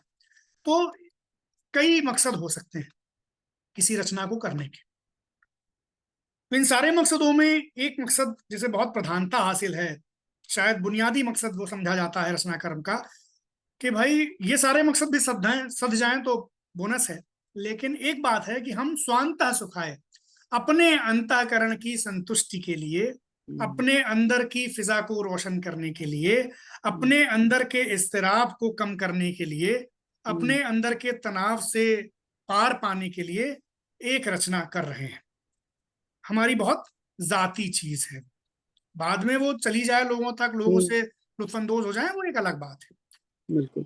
तो अब क्या है कि ये जो तनाव प्रबंधन और किस्सा गोई की भी बात है, मैं पिछली बात से जो मैंने जहां से बात शुरू की थी, क्या था कि हम लोग, जैसे कि हम वो बच्चे थे जो कभी स्टेज पर नहीं गया था पब्लिक स्पीकिंग में, जिसको कोई एक्सपीरियंस था ही नहीं, बहुत लो कॉन्फिडेंस बच्चे थे बचपन से। इस वजह से, क्योंकि हम जिस घर में बड़े हो रहे थे एक जॉइंट फैमिली के सेटअप में, उसमें बाकी बच्चे जो थे वो साइंस की तरफ रुझान रखते थे, उसमें बहुत एक्सेल करते थे, और घर में भी सब नौकरी पेशा लोग थे। तो हमारे यहाँ एक गलतफहमी थी हमारे बड़ों को भी, और फिर वही गलतफहमी स्थापित हुई घर में कि साइंस अच्छी चीज होती है और आर्ट्स जो है वो कोई कमतर चीज है। ये ठीक बात नहीं है, लेकिन ये चीज एक माहौल से बन जाती है। तो ये थी, तो इस माहौल में चूंकि ये बच्चा जो था ये आर्ट की तरफ रुझान वाला था, तो ये नॉर्मली भी अंडर कॉन्फिडेंट बच्चा था।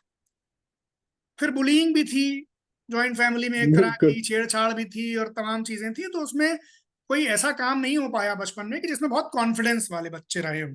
तो वही चीज बड़े होके भी आई, नौकरी में गए तो डांट पड़ती रही और तमाम चीजें। फिर जब नौकरी छूट गई तो तनाव आ गया। मैं आपको अपने अनुभव से ये बता रहा कि जी जी। वो बच्चा जो पहली बार जब स्टेज पर गया था, तो स्टेज पर जाते हुए पैर कांप रहे थे और ऐसा लग रहा था गिर ना पड़े। जब वो बच्चा आज से 12 साल पहले, 13 साल पहले, जब पहली बार स्टेज पर गया प्रोफेशनल दास्तान गोई के लिए, तो हमें ऑडियंस नजर नहीं आ रही थी, लिटरली नजर नहीं आ रही थी। ऐसा लग रहा था कि रिकॉर्ड हमने याद कर रखा है और उसे प्ले करना है। ऑडियंस, इतना अंधेरा था आंखों के सामने, प्यास इतनी लग रही थी, जबान सूख रही थी, लेकिन पानी इसलिए नहीं पी रहे थे कि कहीं पानी पीने के चक्कर में जहन से निकल गया तो क्या होगा, इतने सारे लोग बैठे, 500 लोग। तो ये पूरी नर्वसनेस थी। इस पूरी नर्वसनेस और वो जो पूरा एक लो कॉन्फिडेंस फेज जिंदगी का रहा, इससे निकले सिर्फ इस आर्ट फॉर्म की बदौलत। ये पूरा सफर है कि अब हम जाते हैं, अब तो हम इतनी दास्तानें कर चुके हैं कि कई बार हम कहते हैं कि हम तो नींद में हमसे कोई उठा दे तो हम नींद में भी उसी तरह से सुना सकते हैं। ये कॉन्फिडेंस, ये ओवर कॉन्फिडेंस नहीं है, ये उस सफर से उपजा हुआ कॉन्फिडेंस कि यहां तक आ गए कि सुना सकते हैं। तो तनाव पर ये जो बात है ना, ये हुआ क्यों, क्या है कि पब्लिक स्पीकिंग बहुत सारे लोग नहीं करते। तो जी। वो एक कौशल है, वो कला भी मान सकते हैं हम, तो उसको कौशल मानते हैं।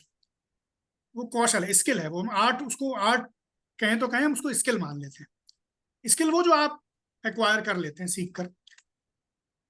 तो क्या है, बहुत सारे लोगों को ये मौका ही नहीं मिलता कि वो अपनी बात कह पाए, अपनी बात शेयर कर पाए। एक तो उनको कॉन्फिडेंस नहीं होता है, और वो कॉन्फिडेंस क्यों नहीं होता है, क्योंकि उन्हें बचपन से ये भरा जाता है उनके अंदर कि भाई तुम्हारी बात की क्या औकात है, तुम्हारी बात भी सुनने लायक है, तुम्हारे पास है क्या ऐसा कहने के लिए जो सुने लोग। तो एक तो उनको ये कॉन्फिडेंस नहीं होता है। फिर जब वो सुनाते भी हैं तो सुनने वाले नहीं होते हैं, सुनता ही नहीं है कोई। तो वो एक लो कॉन्फिडेंस लूप अंदर डेवलप हो जाता है। दास्तान गोई ने क्या किया, दास्तान गोई ने उसी पैर कांपने वाले लड़के को, उसी आंखों के अंधेरे सामने लड़के को, उसी जबान सूखे लड़के को ये हौसला दिया, धीरे धीरे धीरे धीरे धीरे धीरे, क्या वो यहाँ आ गया कि उसे कोई डर वर नहीं लगता बोलने में। बल्कि बाहर तो जो ये तो बाहर की चीज है कि हम बात कर सकते हैं और हम डर नहीं लगता और ऑडियंस पसंद करती है। एक बदलाव अंदर भी हुआ, अंदर जो एक खालीपन था इन चीजों को लेकर, जो एक भय था, जो अपनी बात में कोई अथॉरिटी नहीं थी, जो अपने विचार को, अपनी सोच को नेग्लेक्ट करने की, अपने विचार को प्रधानता न देने की एक बात थी, लो कॉन्फिडेंस से उपजी हुई, वो सारी चीजें ओवरकम हो गई। एक ऐसा कॉन्फिडेंस आया जब ये लगा कि हाँ, हमारी एक बात, भले ही वो बात उतनी महान ना हो, उतनी अ, उतनी बड़ी ना हो, उतनी कोई ऐसी विचित्र ना हो, उतनी अद्वितीय ना हो, लेकिन वो एक बात है, तो उसकी एक अहमियत है और उसे भी सुना जाना चाहिए। तो वो है ना, दो शेर आपको सुनाता हूँ, एक शाहिर का है जी जी जी जी जी और एक कृष्ण बिहारी नूर का है। जी। शायर कहते हैं कि सितम के दौर में हम अहले दिल ही काम आए, जबां पे नाज था जिनको वो बेजबां निकले। वाह। दिल वाले तो हैं, एक बात तो रखते हैं कहने के लिए।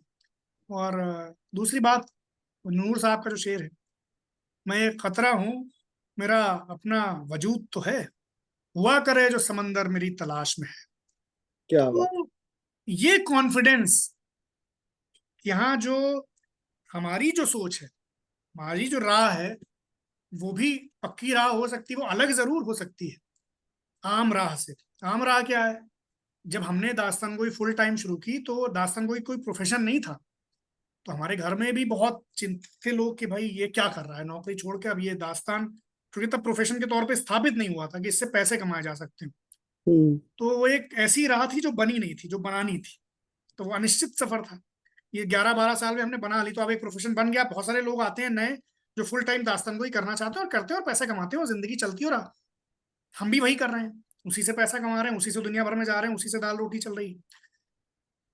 तो ये कॉन्फिडेंस भी इसी आर्ट फॉर्म ने दिया कि जमाने की जो एक राह है उसको छोड़ के एक अलग राह पे चला जा सके और कॉन्फिडेंस के साथ, कलंदराना शान के साथ चला जा सके। तो वही बच्चा जो कि आर्ट नहीं ले पाया था एक जमाने में, जो कि एक माहौल नहीं था आर्ट का, आर्ट को, साहित्य पढ़ने को अच्छा नहीं समझा जा रहा था हमारे घर में, जाति तौर पे बात कर रहे हैं, वही बच्चा फिर इतने कॉन्फिडेंस में आया ना कि उसने अपनी जिंदगी अपनी तरह से गुजारी। और फिर जब जिंदगी अपनी तरह से गुजारी तो जिंदगी में जो उसका नाम हुआ, जो लोगों ने सुना, जब हम सुनाते हैं तो स्टेज पर बैठकर, तो लोग हम्म। टिकट खरीद कर, अभी बैंगलोर में शो था, हाउसफुल शो था, टिकट खरीद कर आए, हॉल पूरा भर गया, और टिकट और भी लेना चाहते थे लोग, नहीं ले पा रहे थे। तो ये चेंज तो इसी आर्ट फॉर्म ने दिया कि बिल्कुल जिस बच्चे को कोई नहीं सुनता था, उस बच्चे को लोग टिकट खरीद कर सुन रहे हैं। तो ये जो तनाव, ये एक पहलू था जिसके लिए हम इस टॉपिक पर ज्यादा बात करना चाहिए। जब आपने हमें बुलाया तो हमें ये लगा कि यार ये चीजें दुनिया में बहुत लोग फील करते हैं। आप समझिए टीचर्स, हम बहुत टीचर्स के साथ काम करते हैं। टीचर्स का तो काम है क्लासरूम में पढ़ाना, बच्चों को पढ़ाते भी हैं। हमारे पिताजी भी टीचर हैं। बहुत सारे टीचर्स जो हैं जी। वो पढ़ाते वक्त तो बहुत अच्छे से पढ़ाते हैं, बहुत अच्छे टीचर्स हैं, बड़े प्रिय टीचर्स हैं अपने स्टूडेंट के। लेकिन शेयरिंग की जो बात है उसमें उनको भी ये लगता है कि यार शेयर नहीं कर पा रहे। तो ये हम्म। अपनी बात को कहना, अ, ये जो शेयर करने की जो अर्ज है हमारे अंदर, जो प्रवृत्ति है, ये बहुत अ, ये बहुत आदिम प्रवृत्ति मानी गई है। यानी कि जैसे भूख है, जैसे काम है, वैसे ही ये एक ऐसी इंस्टिंक्ट है जो बेसिक है, आदमी शेयर करना चाहता है। तो ये जो सुनने और शेयर करने की जो पूरी एक हमारे अंदर जो अर्ज है, ये जब नहीं पूरी होती है तो उससे बहुत किस्म का तनाव आता है। कई बार जो आदमी बहुत तनाव में है, उसके पास बैठ के आप सिर्फ उसकी रुदात सुन लीजिए, उसकी जी सिर्फ जी। कहानी सुन लीजिए, वो बहुत हल्का महसूस करेगा। ऐसा लगेगा उसने कोई 50 किलो का पत्थर अपने सीने से उतार कर रख दिया। तो बिल्कुल कहानी क्या करती है? कहानी हमें जोड़ती है। कहानियों की खास बात क्या है? फिक्शन हम पढ़ते हैं, फिक्शन में हम इतना डूब क्यों जाते हैं? वो तो पूरी कल्पना है, मालूम है, हम फिल्म देखने जाते हैं, मालूम है कि शूट किया है, एक एक्टर ने एक्टिंग की है, सब कुछ नकली है। लेकिन कहानी में एक पावर है, कहानी हमको और आपको जोड़ देती है। आप दिल्ली में बैठे हैं, हम लखनऊ में बैठे हैं, लेकिन अगर हम अपनी पीएचडी के किस्से सुनाएंगे और आप अपनी पीएचडी के किस्से सुनाएंगे तो उसमें हो सकता है कोई कॉमन चीज हो कि हम लोग जुड़ हम्म। जाए आपस में। तो कहानी आपको अंदर से एक शक्ति देती है दूसरों से जुड़ बिल्कुल जाने की, और आप अकेला नहीं महसूस करते। बिल्कुल बिल्कुल। तो इसलिए आपके अंदर तनाव से उबरने की, एक एक से संघर्ष करने की एक क्षमता पैदा हो जाती है। ये मैं कहना चाहता था जी। बिल्कुल बिल्कुल। और कई बार तो कहानी के माध्यम से गूढ़ विषयों को इस तरह से समझा दिया जाता है जो शायद उसे दूसरे टूल से नहीं समझा जा सकता है। और हमारे यहाँ ये पुरानी परंपरा है, और हम जी लोग भी क्लास में भी जब देखते हैं कि अगर किस्सा कहानी के माध्यम से मैं तो कोशिश करता हूँ कि हिंदी साहित्य का इतिहास भी उसी फॉर्म में जाकर के पढ़ाऊं। और तनाव की बात हुई, अकेलेपन की बात हुई, तो नासिर साहब की वो रचना याद आई, जिसे गुलाम अली ने गाया भी है, अपनी धुन में रहता हूँ मैं भी मैं तेरे भी तेरे जैसा हूँ, जैसा हूँ। वो पिछली रुत के साथी अब के बरस में तन्हा हूँ, मेरा ते, दिया जलाए कौन, मैं तेरा खाली कमरा हूँ। खाली कमरा हूँ, और तेरी गली में सारा दिन दुख हाँ के कंकर चुनता हूँ। वाह। तो ये जो है, जब रचना में हम जाते हैं तो लगता है कि यहाँ ये रचना आई तो तनाव से है, लेकिन हम जब इसमें प्रवेश करते हैं तो उस तनाव से मुक्त होते चले जाते हैं। मैं जी आऊँगा थोड़ा लखनऊ के, मैं अपने ऑडियंस से भी कहूँगा जो कुछ 2-4 प्रश्न हो आप चैट बॉक्स में रख दीजिए, क्योंकि समय भी हमारे पास बहुत कम है, और मेरे पास भी कुछ और बातें हैं। जी तो जी। लखनऊ जो के भी सवाल धीमा, पूछने हो आपको, जो लोग सुन भी रहे हैं, क्योंकि हमें भी जी ऐसा ही अच्छा लगता है जब टू वे कम्युनिकेशन जी, हो। बिल्कुल तो बिल्कुल, जो भी आपका रिएक्शन भी हो, किसी बात पर कोई फीडबैक भी हो, तो आप कमेंट में लिखते चले जाएं, वो यहाँ फ्लैश हो जाएंगे तो मैं देख लूंगा। और कोई सवाल भी हो तो आप बिल्कुल पूछ सकते हैं। जी जी बिल्कुल।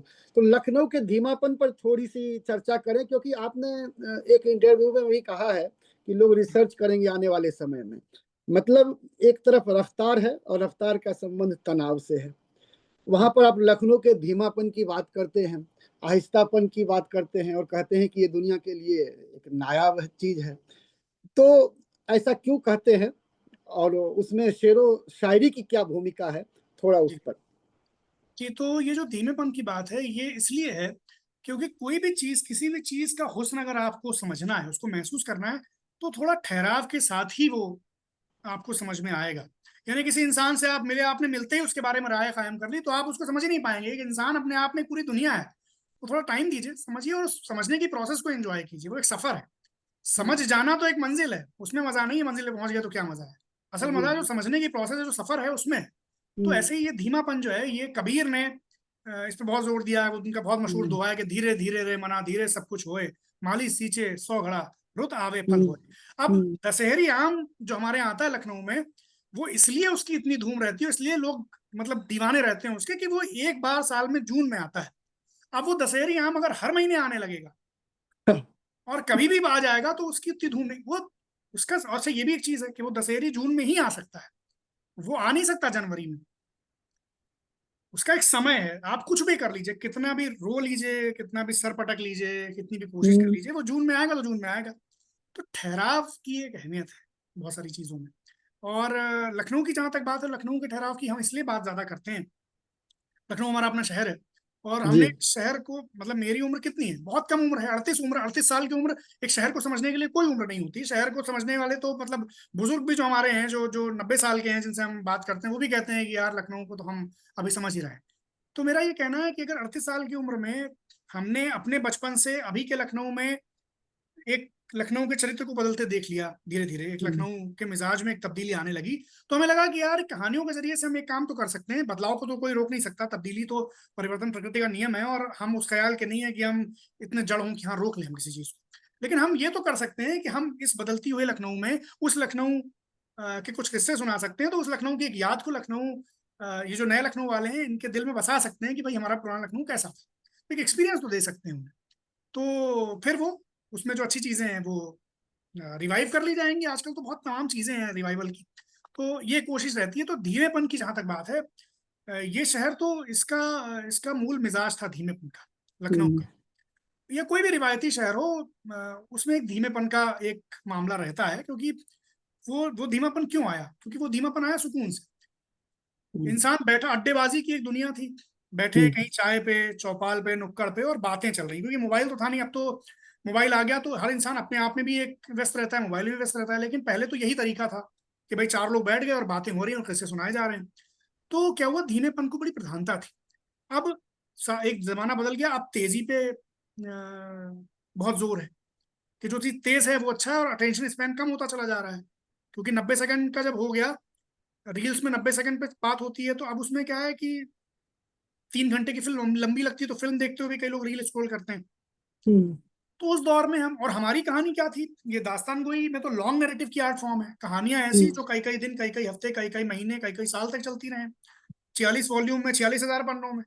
तो हम तो थे लॉन्ग नैरेटिव वाले, तो और कहानियां लंबी चीज ही थी। तो हमें लगा कि ये जो धीमापन है इसकी महिमा लोगों हम्म को बताई जाए, हम्म और उनको ये ना समझाया जाए कि धीमापन कोई अलग चीज है जिसे हम आपके ऊपर फोड़ रहे हैं आपके सरों पर।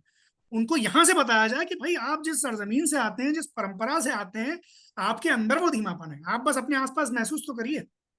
आप अपनी दिनचर्या में इस धीमेपन से गुजरते हैं कई बार, और इसके हुस्न को देखते हैं, और जल्दबाजी करेंगे तो इसका हुस्न जो है वो बिखर जाएगा, है बिल्कुल। ना।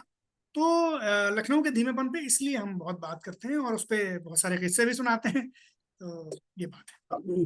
अच्छा, कोई शेर अभी याद आ रहा हो जो लखनऊ मिजाज में इस चीज को अभिव्यक्त करता हो? लखनऊ पे तो बहुत सारे शेर हैं जो हम अक्सर सुना, बेसिकली क्या है, शहर पे काम करना इसलिए हमें अच्छा लगता है क्योंकि हम पुराने लखनऊ में पैदा हुए, चौक में पैदा हुए, और वो एक जगह जो है लखनऊ में, वो लखनवी तहजीब का गढ़ मानी जाती रही, और ऐसा कहा जाता रहा पुराने लखनऊ का जो हुस्न है वो उस जगह पर है।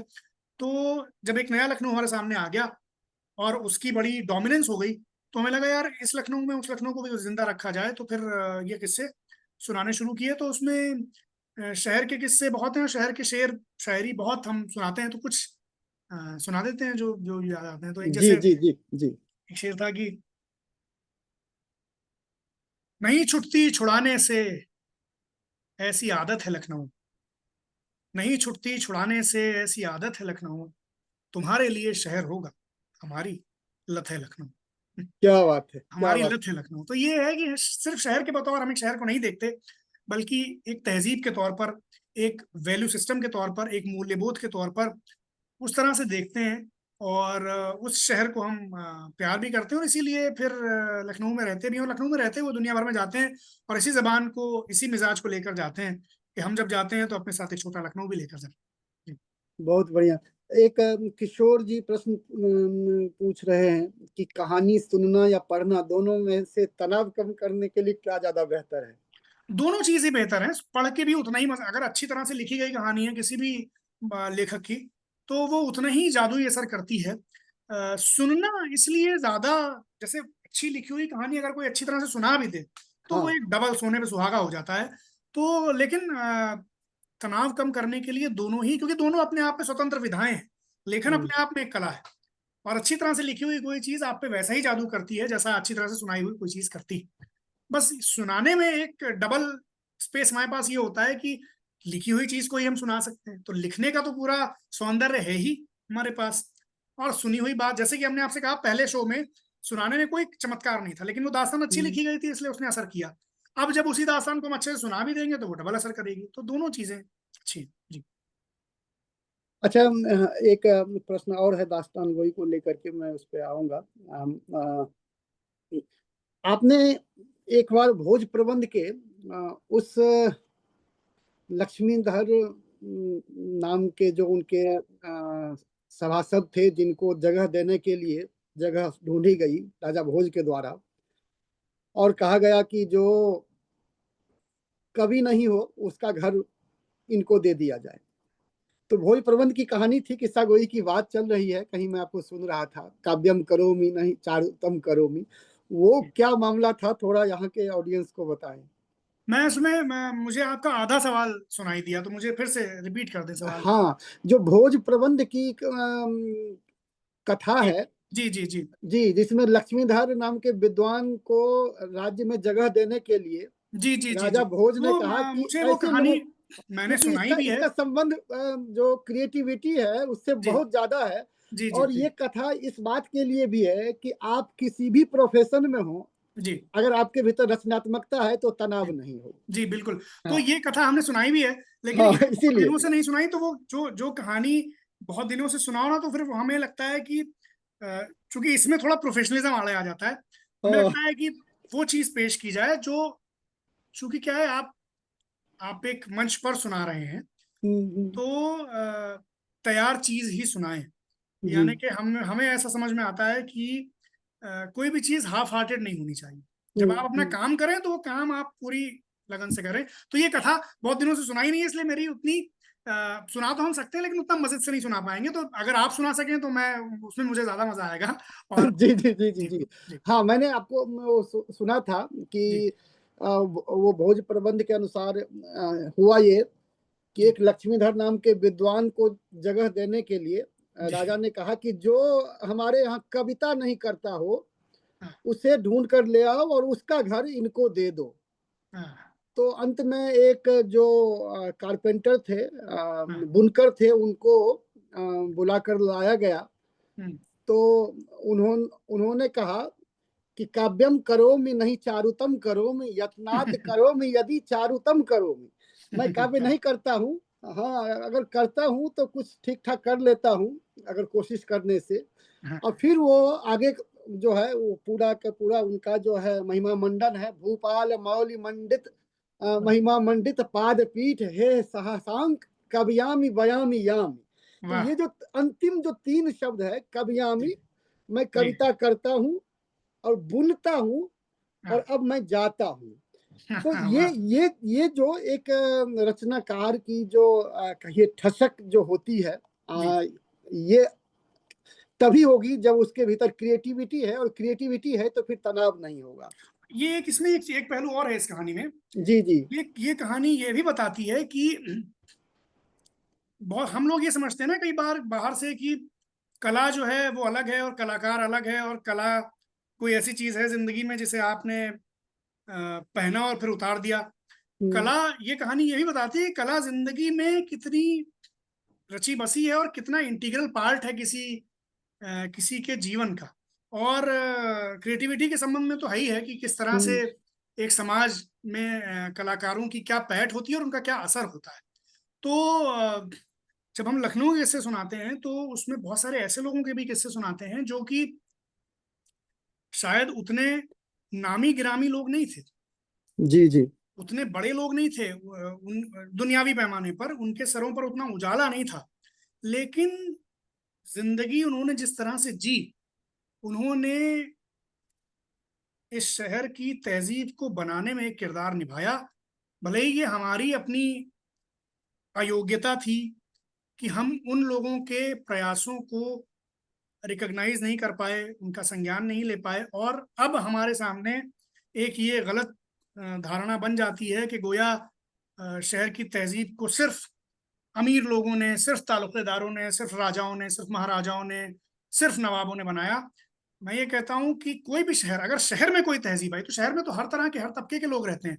तो अगर कोई शहर तहजीब के शहर के नाम से मशहूर हुआ तो सिर्फ ऐसा हो ही नहीं सकता कि सिर्फ नवाबों की बदौलत हो गया। हम्म उस शहर को अगर तहजीब का शहर बनाया तो वहां के आम लोगों ने उस पर मेहनत की, और आम लोगों ने इस कदर काम किया और ऐसा जौहर दिखाया है कि वो शहर, और इसीलिए तो ये समझा जाता है ना कि वो शरर ने गुलिस्ता लखनऊ में लिखा है कि एक जमाना ऐसा था जाने आलम के दौर में कि जब लखनऊ में हर इंसान शेर कह रहा था, और हर इंसान जो है वो मौजू तबाह था, और वो हर इंसान जो है वो उसका अपना एक टेक होता था। तो उसके बहुत सारे किस्से हैं, और अभी ये किस्सा वो फरहत एहसास जो बहुत मशहूर शायर हैं वो सुना रहे थे हमें कि वो एक दोस्त थे उनके, उन्होंने किसी टाइपिस्ट को अपनी जो पांडुलिपि थी गजल संग्रह की वो टाइप करने को दी, अपना हम्म दीवान बयाज। हम्म तो उस टाइपिस्ट ने कहा कि भाई आप जुमेरात को आ जाइएगा और ले जाइएगा, हो जाएगा। जब ये जुमेरात को पहुंचे वो टाइप किया हुआ मसौदा लेने के लिए, तो उन्होंने कहा भाई अभी तो नहीं हो पाया। तो उन्होंने पूछा क्यों नहीं हो पाया, कितना बचा है? वो नहीं, अभी तो बस शुरुआत ही की है। तो ये थोड़ा गुस्सा हुए कि ये क्या बात है, आपने जुमेरात को पूरी कर देंगे और आप कह रहे हैं कि शुरुआत हुई है, इतना टाइम बर्बाद हुआ, क्यों, क्या हुआ था? कहने वो बात तो ठीक है लेकिन मैं एक मिसरे पे फंस गया, हम्म आप जरा इसकी तख्ती कर दीजिए, इसकी बहर नहीं समझ में आ रही। तो मुराद ये है कि वो जो टाइपिस्ट, जिसे हम टाइपिस्ट समझ रहे हैं, हम्म वो इतना अपने काम में इतना कमिटेड था कि वो शायरी टाइप कर रहा है तो टाइप करते हुए से एक मिसरा नहीं समझ में आया। हम्म उसे लग गया कि ये शायर ने जो बहर इस्तेमाल की है ये बहर में खामी है, ये बहर से खारिज है। तो वो उस पर सर ढूंढ रहा था हम्म 10 दिन से। तो जब ये गए तो उसने इनसे कहा कि भाई बाहर समझाइए, आप इसकी सख्ती कीजिए। तो ये, अब वो टाइपिस्ट है, उसका तो नाम कहीं नहीं आएगा। तो एक कोशिश जो हमारी किताब में भी थी कि लखनऊ के अवामी किस्से, हमने उसे अवामी किस्से कहा कि लखनऊ के आम लोगों के किस्से। तो इस किताब में भी वो किस्से हैं जो लखनऊ के आम लोगों के हैं, खानसामों के किस्से, रंगरेजों के किस्से, शायरों के किस्से, हलवाइयों के किस्से, भांडों के किस्से, इस तरह के लोगों के किस्से। ये उनकी भी एक चीज, वो शेर है किसी का कि वो जो आब ज़र से रकम हुई थी वो दास्तान भी मुस्तनद, वो जो खून दिल से लिखा गया था वो हाशिया भी तो देखते। तो जो हाशिया है, क्या जो दिल के खून से लिखा गया है, उसको तो देख लेना चाहिए जी। क्या बात है, क्या बात है। डॉक्टर रुचिका शर्मा जी कह रही हैं कि वाजिद अली शाह की दास्तान आपकी वो सुनी है जी और आपके इस भाषण से काफी प्रभावित भी है। एक दो बातें मैं और करना चाहूंगा। आपने जी एक कहीं किस्सा सुनाया था वाजिद अली शाह के किसी एक बावर्ची की जो दाल सिर्फ बनाता था। जी जी जी हाँ जी, वो बहुत मशहूर हाँ, किस्सा है। तो वो हाँ, वो मैं सुना देता हूँ, वो जी मैं जी। कभी सुनाता रहता हूँ, तो उसमें पिछली वाली बात नहीं है, वो सुना देता हूँ। तो हम्म, हुआ ये कि आसफदौला का जमाना था। आसफदौला वही नवाब हैं जिन्होंने लखनऊ में बड़ा इमामबाड़ा बनवाया, और जिनके बारे में मशहूर था कि बड़े वो सखी व्यक्ति थे, बड़े सखावत पसंद यानी दानशील व्यक्ति थे, और बड़े उदार थे, और बड़े जिसे कहते हैं कि अपनी रियाया का ख्याल रखने वाले थे। तो उनके ज़माने में एक बार कोई बावर्ची उनके दरबार में हाजिर हुआ जिसे नौकरी की तलाश थी, मुलाजमत की तलाश थी। और वो जब हाजिर हुआ तो उसका एक इंटरव्यू हुआ नवाब साहब से। तो नवाब साहब ने उससे पूछा कि भाई क्या बनाते हो। तो अच्छा, ये वो जमाना था जब एक बावर्ची कितने किस्म के पकवान बना लेता है, ये बड़ा एक वकार की बात समझी जाती थी। तो इसमें एक कौतुक रहता था कि भाई एक बावर्ची कह रहा है कि हमने इतने किस्म के पुलाव और इतनी किस्म की रोटियां। तो उस हम्म, दौर में ये बावर्ची आया, इसने कहा कि भाई मैं कुछ नहीं पका पाता हूँ, सिर्फ मैं उड़द की दाल पकाता हूँ, और वो भी उड़द की। हम्म, नवाब साहब थोड़ा सा, उनका सर घूम गया कि यार ये क्या बात है, सिर्फ दाल पकाता है वो भी उड़द की। कहने हाँ, करेंगे। और दूसरी बात ये है कि अ, मैं आम बावर्ची नहीं हूँ, हम्म, मैं तनख्वाह अपनी मुंह मांगी लेता हूँ। तो नवाब साहब मुझे कितनी तनख्वाह लेते हो। तो उसने कहा मैं 500 रुपये लूंगा। 500 रुपये बहुत बड़ी रकम थी उस जमाने में। ये बावर्ची साहब 2 रुपये 5 रुपये में आते थे। तो नवाब साहब ने कहा ये 500 रुपये मांग रहे हैं भाई, और सिर्फ दाल पकाएंगे। खैर आसफुद दौला थे उनके लिए।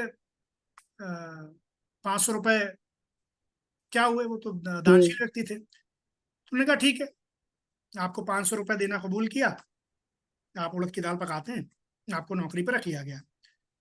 तो बावर्ची साहब से उन्होंने कहा नहीं, अभी नहीं, अभी आप कैसे रख सकते हैं, अभी तो मैंने अपनी बात पूरी ही नहीं की, हम्म, अभी मेरी एक शर्त और है। वो शर्त ये है कि जब भी आपको दाल खानी होगी उड़द की, तो मुझे कम से कम 3 दिन पहले बताइएगा। दूसरी शर्त यह है कि जब मैं आपको बुलाऊं, तो जिस वक्त बुलाऊं आप उसी वक्त बिला ताखीर फौरन आ जाइएगा। हम्म, आप साहब ने कहा ठीक है भाई, ये भी कबूल है। फर्ज के जब ये शर्तें मान ली, तब बावर्ची साहब ने खुद को उनके यहाँ नौकरी पर रख लिया। अच्छा। अब कुछ दिन बीते तो नवाज साहब को याद आया यार वो बावर्ची था, उसे रखा था नौकरी पे उड़द की दाल, तो उड़द की दाल खाई जाए। तो उसे खबर की गई। 3-4 दिन बाद का प्रोग्राम फिक्स हुआ। उसने दाल पकाई बड़े जतन करके, और फिर नवाब साहब को दावतनामा भेजा। नवाब साहब आहिस्ता मिजाज, लखनऊ के रहने वाले, धीमेपन का शहर। पहली बार बुलावा गया तो उन्होंने ध्यान ही नहीं दिया। उसने दूसरी बार बुलाया, तब उन्होंने कहा कि हम्म, ठीक है हम आते हैं। तीसरी बार बुलाया, तब नवाब साहब ने इरादा किया कि अच्छा चलो अभी चलते हैं। मगर वो गए नहीं, देर हो गई। तो वो जो बावर्ची था, वो इतना खुददार था, इतना स्वाभिमानी था, उसके जो कॉन्ट्रैक्ट था उसका उल्लंघन हुआ था। सेवा हम्म, शर्तें जो हैं वो उसकी तरफ से उसकी मानी नहीं गई थी। तो उस बावर्ची को गुस्सा आ गया। उसने वो जो पकी हुई दाल थी उड़द की, वो एक सूखे हुए पेड़ के ठूठ में उलट दी, और हम्म, इस्तीफा दिया, और वहां से लखनऊ से चला गया। कुछ दिनों बाद लखनऊ वालों ने देखा कि वो सूखा पेड़ जिसकी जड़ में बावर्ची ने वो दाल उलट दी थी, वो हरा होने लगा है। तो क्या बात। और जब आसफुद्दौला को ही पता चला कि यार वो नौकरी छोड़ गया सिर्फ हमारे देर से आने की वजह से, तो उन्हें बड़ा रंज हुआ। उन्होंने उस बावर्ची की तलाश में लोगों को भेजा उसे ढूंढ कर लाने के लिए, लेकिन वो नहीं मिला। और मगर उसका किस्सा जो है वो मशहूर हो गया। तो ये किस्सा अब्दुल हलीम शरर ने अपनी किताब गुज़िश्ता लखनऊ में बयान किया है। और इसे मैं सुनाता हूँ, लखनऊ के तेवर और लखनऊ के अंदाज और लखनऊ के मिजाज के बयान। बिल्कुल। जी आ, बहुत शानदार रहा। मैं जाते जाते एक शेर तो आपसे सुनना ही ये चाहूंगा। एक बार ना इसको सर जो जी। लोगों ने कमेंट किए एक बार इनको देख लेते हैं, क्या हो सकता है कोई हाँ किसी का हाँ हाँ सवाल ना हाँ रह गया हो, हाँ क्योंकि हाँ। हमें फिर ये लगेगा ना कि हमने तो अपनी बात मोनोलॉग बिल्कुल कर बिल्कुल दी। बिल्कुल, आप उसे भी देखिए। तब तक मैं जी विनोद कुमार शुक्ल जिन्हें इस वर्ष का ज्ञानपीठ पुरस्कार भी जी मिला जी है, तो उनकी एक कविता है, बहुत छोटी कविता है, और जो हमारे इस टॉपिक से जुड़ता है उसे मैं आपके बीच रखता हूँ। हताशा से एक व्यक्ति बैठ गया था। जी हताशा से एक व्यक्ति बैठ गया था, व्यक्ति को मैं नहीं जानता था। हताशा को जानता था, इसलिए मैं उस व्यक्ति के पास गया। मैंने हाथ बढ़ाया, मेरा हाथ पकड़कर वह खड़ा हुआ। मुझे वह नहीं जानता था, मेरे हाथ बढ़ाने को जानता था। मुझे वह नहीं जानता था, मेरे हाथ बढ़ाने को जानता था। हम दोनों साथ चले, दोनों एक दूसरे को नहीं जानते थे, साथ चलने को जानते थे। वाह क्या बात हम है। दोनों साथ चले, दोनों एक दूसरे को नहीं जानते थे, साथ चलने को जानते थे। तो वाह हताशा, निराशा और अकेलापन में जो ये साथपन है, इसकी कहीं ना कहीं से बड़ी भूमिका होती है। वाह। और निस्संदेह जो ये आज का हमारा सत्र रहा, ये बहुत ही बहुत बढ़िया, क्रिएटिव और बहुत शुक्रिया सर। और ये कुछ सवाल किसी ने पूछा कि नए प्रयोग क्या हो रहे हैं, तो नए प्रयोग मॉडर्न दास्तान गोई में जब दास्तान गोई रिवाइव हुई तो जी उसकी एक खास बात ये भी थी कि पुरानी दास्तानों में तो दास्तान अमीर हमजा पुरानी कहानियां सुनाई जाती थी। जब दास्तान गोई रिवाइव हुई तो उसका सबसे बड़ी पहचान ही उसकी ये है कि आज की दास्तान गोई में मॉडर्न टॉपिक्स, जो कंटेम्प्रेरी टॉपिक्स हैं, वो सुनाए जा रहे हैं। और जैसे हम जो काम कर रहे हैं वो फ्रीडम स्ट्रगल पे कर रहे हैं, या शायरों की। और शायद अभी हमने प्रेमचंद पे एक दास्तान तैयार की, जो हिंदी उर्दू के बड़े कथाकार, उपन्यास सम्राट। तो ये कुछ और जो एक बात है कि अभी की पीढ़ी जो जेनजी जिसे हम कहते हैं, उसके लिए क्या है, तो इंस्टाग्राम पर जो हम काम करते हैं वो उसी पीढ़ी के लिए। वहां हम दास्तानें तो नहीं सुनाते, किस्से सुनाते हैं और कुछ काम करते हैं, तो वो इंस्टाग्राम पर इसीलिए है ताकि हम उस पीढ़ी से कनेक्ट हो सकें और फिर वहां से उस पीढ़ी को दास्तान गोई के शोज में ला सके। तो ये काम कर रहे हैं। दूसरा किसी ने पूछा कि चारण काव्य, चारण काव्य ये नहीं था इसलिए क्योंकि इसमें जो दास्तान बेसिकली क्या था, फ्यूडल सोसाइटी, सामंती समय में, समाज में दास्तान गोयों को नौकरी पर तो रखा जाता था, नवाबीन या जो बड़े लोग थे उनके जरिए, लेकिन कहानियां वो सुनाते थे जो उन्हें सुनानी होती थी। यानी उसमें ऐसा नहीं था कि नवाब साहब की तारीफ में दास्तान बयान करना, तो दास्तान सुनाएगा दास्तान अमीर हमजा की। तो ये एक बात है।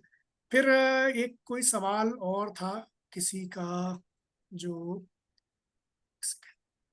ठीक है, तो बात किसी ने हाँ कुछ। लिखी है और ये है, ठीक है।